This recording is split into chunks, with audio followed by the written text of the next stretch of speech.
Nessa série de vídeos, eu já expliquei o que é a arbitragem e agora eu gostaria de conversar com vocês um pouco mais sobre as características da arbitragem.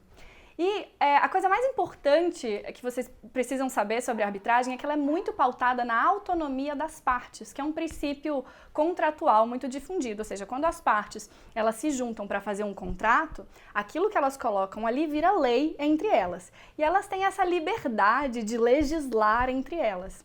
E também na arbitragem, as partes vão ter essa liberdade de escolher as características do procedimento arbitral. E isso difere muito do processo judicial. No processo judicial, as regras, né, e todas as características do processo, elas já estão dispostas pelo Estado através do nosso Código de Processo Civil ou dos códigos de processos de cada matéria. Na arbitragem, não. As partes vão poder escolher as regras do seu processo, seja fazendo elas mesmas as suas regras ou incorporando regras, regulamento de arbitragem de câmaras arbitrais específicas. E o que são essas câmaras? Essas câmaras são a entidade, né, o órgão, que vai fazer às vezes da secretaria da vara, ela vai administrar o processo. Então, a flexibilidade é a característica mais marcante da arbitragem, que vem aí desse princípio da autonomia das partes. As partes podem escolher várias coisas. No primeiro vídeo, eu contei para vocês que as partes podem escolher, por exemplo, a pessoa que vai decidir o caso. Então, as partes podem nomear o árbitro ou os árbitros, ou escolher a forma como eles serão nomeados. É muito comum que, quando temos duas partes, cada parte nomeie um árbitro e esses dois árbitros juntos nomeiem um terceiro. Ou, se duas partes decidiram ter um árbitro único, é muito comum que elas elejam uma câmara arbitral que vai administrar esse processo e que essa câmara vá nomear o árbitro. Os árbitros devem ser imparciais, neutros, independentes, assim como os juízes de direito. As partes também podem escolher outras características do processo, como, por exemplo, o idioma. E isso é muito interessante e fez com que a arbitragem fosse muito difundida em contratos internacionais. Porque vocês imaginem, se uma empresa alemã, né, contratou com uma empresa brasileira. Então, vamos supor que um hospital brasileiro vai receber equipamentos hospitalares de uma empresa alemã. O contrato entre essas partes provavelmente não vai estar nem em idioma português, nem em alemão. Ele deve ter sido feito em inglês, provavelmente, que é um idioma que as partes falam, né? E se surge uma controvérsia, se, por exemplo, a empresa alemã deixa de entregar um produto que já tenha sido pago, né? Ou se a empresa brasileira deixa de pagar e eles não consigam resolver isso amigavelmente, eles vão precisar, é claro, de que alguém resolva esse contrato. Se não houver uma cláusula de arbitragem, ou se as partes não tiverem pactuado que esse conflito será resolvido na arbitragem, eles terão que ir ou para o judiciário brasileiro ou para o judiciário alemão. A gente com certeza vai ter aí uma controvérsia de competência, porque provavelmente existe uma lei alemã que diz que quando uma empresa alemã é parte no processo, o judiciário alemão é competente. Assim como essa regra também vai existir aqui no Brasil.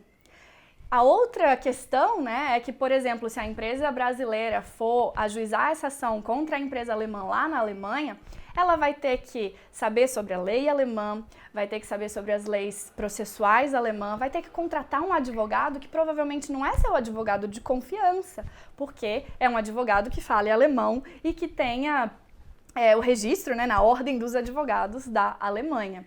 Então surgem aí uma série de contratempos para essas empresas. Por outro lado, se elas tiverem escolhido a arbitragem, elas vão poder dizer que esse processo vai ser feito em inglês, que é a mesma língua do contrato, né? Elas vão poder escolher árbitros que talvez falem tanto português, quanto alemão, quanto inglês, e que possam então saber das nuances da legislação de cada país. Uma outra questão interessante é que essas empresas, elas vão poder também dizer onde é que elas querem se encontrar. Então, as audiências não precisam ser especificamente na Alemanha ou aqui no Brasil. Elas vão poder escolher um terceiro país ou um lugar neutro, onde elas vão se encontrar para audiência, ou até mesmo fazer as audiências virtualmente, online, né? Uma outra questão interessante é que elas vão poder escolher qual a lei que vai ser aplicável àquele caso. Como eu disse, o advogado alemão, né, e as partes alemãs estão acostumadas com a lei alemã. E os brasileiros acostumados com a lei brasileira.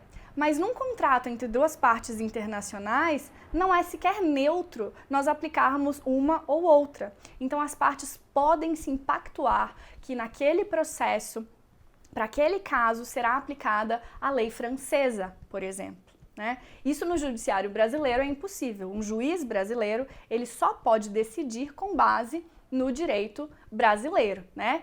Exceções devem ser regulamentadas em lei. Os processos no judiciário brasileiro são em português, exceções devem ser regulamentadas em lei. As audiências serão aqui no judiciário brasileiro, né? Hoje em dia estamos tendo mais audiências virtuais, mas também é uma coisa nova que já acontece há muito tempo na arbitragem. Então, especialmente para contratos internacionais, a arbitragem é muito indicada, porque as partes podem fazer o processo da melhor maneira para elas. Elas podem adaptar as regras processuais de maneira que elas sejam feitas da melhor forma para aquele caso concreto. Por isso também a arbitragem é muito difundida em áreas específicas, como áreas de energia, áreas de construção, área marítima, porque esses casos, né, que têm especialidades de regras e usos e costumes, né, regras comerciais, eles podem também ter muitos benefícios com um processo que é feito especialmente para aquele caso. Por isso é tão importante que quando você escolhe a arbitragem, você tenha um advogado que saiba decidir isso, né? Saiba escolher quais são as características daquele processo, porque tudo isso vai estar escrito na sua cláusula arbitral ou no seu compromisso arbitral. Uma outra característica interessante da arbitragem é que as partes podem escolher se esse processo vai ser sigiloso, se ele vai ser confidencial ou não.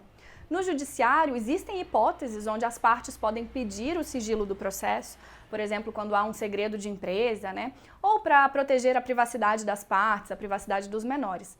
Mas na arbitragem, isso depende exclusivamente da vontade das partes. Então, talvez duas empresas que tenham uma relação comercial, uma relação negocial duradoura de muito tempo, elas não querem lavar a roupa suja na frente de todo mundo, né? Então elas podem, mesmo sem ter um segredo de empresa para ser protegido, elas podem sim decidir que aquela arbitragem, aquele processo vai ser confidencial. E elas podem, inclusive, dizer qual é o escopo dessa confidencialidade, desse sigilo. Se é o processo todo, se são só os documentos, se o fato de que existe uma arbitragem em trâmite, né, se ele é confidencial ou não.